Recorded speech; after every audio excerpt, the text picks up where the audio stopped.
நீங்க ஒரு பெரிய எலக்ட்ரானிக் ஷோரூம்குள்ள போறீங்க. ஏசி காத்து ஜம்முன்னு வருது. கண்ணு கூசுற அளவுக்கு லைட்ஸ். அங்க புது ஐஃபோனு அப்படிலாம் லேட்டஸ்ட் சாம்சங் ஃபோன வந்து டிஸ்ப்ளேல வச்சிருக்காங்க. அப்படியே மின்னுது. நீங்க அந்த ஃபோன கையில எடுத்து பார்க்குறீங்க. அந்த கேமரா, அந்த டிஸ்ப்ளே, வாவ்! இது மட்டும் நம்மகிட்ட இருந்தா எப்படி இருக்கும்? அப்படின்னு உங்க ஒரு ட்ரீம் கண்ணு முன்னாடி வந்துட்டு போகுது. நீங்க உங்க பாக்கெட்ட தொட்டு பார்க்குறீங்க. "யோ! ₹80,000 இது? இது நமக்கு செட் ஆகாதுப்பா. நம்ம பழைய ஃபோனே வச்சுக்கலாம்." அப்படின்னு நெனைக்கும்போது, ஒரு சேல்ஸ்மேன் உங்ககிட்ட மெதுவா சிரிச்சுட்டே வராரு. "சார் கவலையே படாதீங்க. இது 0% வட்டி, 0 காஸ்ட் இஎம்ஐ. வெறும் ₹3000 கட்டுனா போதும்." அப்படின்னு சொல்றாரு. உடனே உங்க மனசுக்குள்ள ஒரு பெரிய நிம்மதி. அட! வட்டியே இல்லாம மாசம் 3000 தானா? ஒரு நாளைக்கு ₹100 மிச்சம் பண்ணா கூட இந்த ஃபோன வாங்கிடலாம் போல இருக்கே! அப்படின்னு நெனைப்பீங்க. ஒரு நிமிஷம். இப்பதான் உங்க பணத்துக்கு வந்தது டேஞ்சர். இந்த உலகம் வந்தும் அவ்ளோ இன்னோசன்ட் கிடையாது. இந்த ஷோரூம்ல எதுக்கு இவ்ளோ பெரிய விளம்பரம் வைக்கணும்? ஒரு பேங்க் எதுக்கு உங்களுக்கு வட்டி இல்லாம பல ₹1000 கடனா குடுக்கணும்? அவங்க சோசியல் சர்வீஸ் செய்யல. அவங்க உங்க சொந்தக்காரங்களும் இல்ல. அப்புறம் எதுக்காக உங்களுக்கு இந்த ஃபேவர அவங்க செய்யணும்? இதுக்கு பின்னாடி ஒரு மிகப்பெரிய பிசினஸ் செக்மென்ட் இருக்கு. செஸ் மேட்ச்ல உங்கள எப்படி காலி பண்ணணும்னு அவங்களுக்கு தெரியும். நீங்க லாபம் இருக்க இடத்துல தான் அவங்களோட வேட்டை ஆரம்பமாகுது. நீங்க லாபம்னு நினைக்கிற இடத்துல தான் அவங்களோட வேட்டை ஆரம்பமாகுது. இந்த வீடியோல அந்த விளையாட்டோட வேர் எங்க இருக்குன்னு கண்டிப்பா பார்த்துடலாம். சப்வென்ஷன் மாடல் இத பத்தி நீங்க கேள்விப்பட்டிருக்கீங்களா? இந்த வார்த்தைய நீங்க பேங்க் மேனேஜர் கிட்ட கேட்டா கூட சரியா சொல்ல மாட்டாரு. ஆனா இதுதான் ரகசியம். நீங்க கடைக்குள்ள போறீங்க. ஒரு ₹80,000 ஃபோன பார்க்குறீங்க. நீங்க அந்த கடைக்காரர்கிட்ட போயிட்டு, "சார் என்கிட்ட இப்பவே ஃபுல் கேஷ் இருக்கு. நான் கேஷ் குடுத்து அத வாங்கிக்கிறேன். எனக்கு என்ன டிஸ்கவுண்ட் தருவீங்க?" அப்படின்னு கேட்டு பாருங்க. அவரு சிரிச்சுக்கிட்டே என்ன சொல்லுவார், "சார் கேஷ் குடுத்தீங்கன்னா ₹8,000 குறைச்சிடலாம் சார். ₹70,000 குடுத்தா போதும்." அப்படின்னு சொல்லுவாரு. ஆனா, நீங்க அதே கடையில, அதே கடைக்காரர்கிட்ட போயிட்டு, "சார் எனக்கு 0 காஸ்ட் இஎம்ஐல வேணும்னு" சொன்னா, அந்த ₹8,000 டிஸ்கவுண்ட் வந்து காணாம போயிடும். அவரு ₹80,000க்கு தான் பில் போடுவாரு. அப்போ அந்த ₹8,000 டிஸ்கவுண்ட் எங்க போச்சு? அந்த ₹8,000 கடைக்காரரு உங்களுக்கு குடுக்க வேண்டிய டிஸ்கவுண்ட்ட பேங்க்க்கு குடுத்துருவாரு. பேங்க் அந்த ₹8,000 உங்ககிட்ட இருந்து வாங்க வேண்டிய வட்டியா கணக்குல வச்சுக்கும்.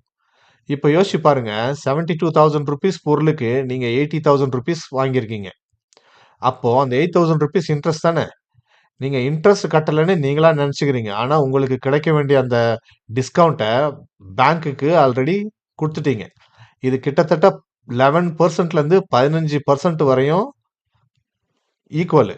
இதுக்கு பேரு தான் இன்விசிபிள் இன்ட்ரெஸ்ட். சரி, டிஸ்கவுண்ட் தான் போச்சு. அத்தோட முடிஞ்சுதான்னு பார்த்தா, அங்க தான் இன்னொரு ட்விஸ்ட். ப்ராசஸிங் ஃபீ அப்படின்னு ஒரு அழகான பேர்ல உங்க பாக்கெட்ல அடுத்த தடவ கைய வைப்பாங்க. சார் இது ஒன்லி ₹999 தான்னு ரொம்ப சாதாரணமா சொல்லுவாங்க. ₹8,000க்கு 999 ஒண்ணும் பெரிய விஷயம் இல்லன்னு உங்களுக்கும் தோணும். ஆனா அதுக்கு மேல இன்னொரு வில்லன். அவரு தான் ஜிஎஸ்டி. இந்தியா ரூல்ஸ் படி எந்த ஒரு கடனுக்கும், வட்டிக்கும் 18% ஜிஎஸ்டி இருக்குது. இப்போ நீங்க வட்டியே கட்டல. அதுக்கப்புறம் ஜிஎஸ்டின்னு கேட்கலாம். அங்க தான் ட்ரிக்ஸு. அந்த ₹8,000 டிஸ்கவுண்ட் பேங்க் வந்து வட்டின்னு தான் அவங்க கணக்குல காட்டுவாங்க. அந்த வட்டிக்கு 18% ஜிஎஸ்டி நீங்க தான் கட்டுறீங்க. உங்க இஎம்ஐல வந்து சின்ன அமௌண்ட்டா ஒவ்வொரு மாசமும் அது வந்துகிட்டே இருக்கும். இதெல்லாம் ஒண்ணா கால்குலேட் பண்ணி கூட்டி பார்த்தீங்கன்னா, ஃபோனோட ஒரிஜினல் ரேட்ட விட நீங்க 5000 டூ ₹6000 அதிகமா தான் செலவு பண்ணியிருப்பீங்க. ஒரு வருஷம் கழிச்சு நீங்க பார்த்தீங்கன்னா, எவ்வளோ நீங்க இஎம்ஐ மூலியமா கட்டியிருக்கீங்கன்னு யோசிச்சு பார்த்தீங்கன்னா, உங்களுக்கே தலைய சுத்திடும். நாம ஏன் திரும்ப திரும்ப இந்த வலையிலேயே விழுறோம்? இது ஒண்ணும் மிகப்பெரிய மைண்ட் கேம். உங்க மூளை எப்படி வேலை செய்யுதுன்னு இந்த கம்பெனிக்கு நல்லா தெரியும். எக்ஸாம்பிளா ஒரு ஃபோனோட விலை வந்து ₹1,00,000ன்னு போர்ட பார்த்தா நம்ம மூளை உடனே ஷாக் அடிக்கும். "அப்பாடி 1,00,000மா? இதுக்கு பேசாம பழைய ஃபோனே வச்சுக்கலாம்" அப்படின்னு தோணும். ஆனா அதே இடத்துல 499 பெர் மந்த் அப்படின்னு ஒரு போர்ட வைக்கிறாங்கன்னு வச்சுக்கங்களேன், உங்க மூளை அது வந்து சின்ன தொகையா பார்க்கும். ஒரு நாளைக்கு ₹150 தானே, ஒரு டீ ஸ்நாக்ஸ் செலவு தானேன்னு இதுக்கு நீங்களே வந்து கன்வின்ஸ் ஆகிடுவீங்க. அதுக்கு பேர் தான் ஆங்கர் பிஷிங். பெரிய அமௌண்ட்ட மறைச்சு, சின்ன அமௌண்ட்ட முன்னாடி வைக்கிறது. இதனால நீங்க உங்க பட்ஜெட்ட தாண்டி தேவையில்லாத பொருளா வாங்கி குமிப்பீங்க. கையில காசு இருந்தா யோசிச்சு வாங்குவீங்க. ஆனா இஎம்ஐ அப்படின்ற பேர்ல தைரியமா கண்ண மூடிட்டு வாங்குவீங்க. இது வந்து போதைய விட ரொம்ப டேஞ்சரஸானது மக்களே. சரி, இவ்ளோ சொல்ட்டேன். இப்ப இதுக்கு நாங்க என்னதான் பண்றது? எங்களுக்கு ஆசையே இருக்கக்கூடாதா? அப்படின்னு நீங்க கேட்கலாம். ஆசைப்படுங்க. ஆனா அது உங்கள அடிமையாக்கக் கூடாது. இதுக்கு ஒரு அருமையான வழி இருக்கு. அதுக்கு பேரு தான் சிங்கிங் ஃபண்ட். சிம்பிளா சொல்லணும்னா ஒரு ஃபோன் வாங்கணும்னு நீங்க முடிவு பண்ணிட்டீங்களா? அந்த இஎம்ஐ அமௌண்ட்ட நீங்களே ஒரு தனி அக்கவுண்ட்ல சேவ் பண்ண ஆரம்பிங்க. 10 மாசம் அந்த பணத்த சேர்த்து வைங்க. அந்த 10 மாசத்துல உங்களுக்கே அந்த பொருள் மேல இருக்க ஆசை வந்து உண்மையானதா இல்லையான்னு தெரிஞ்சிரும்.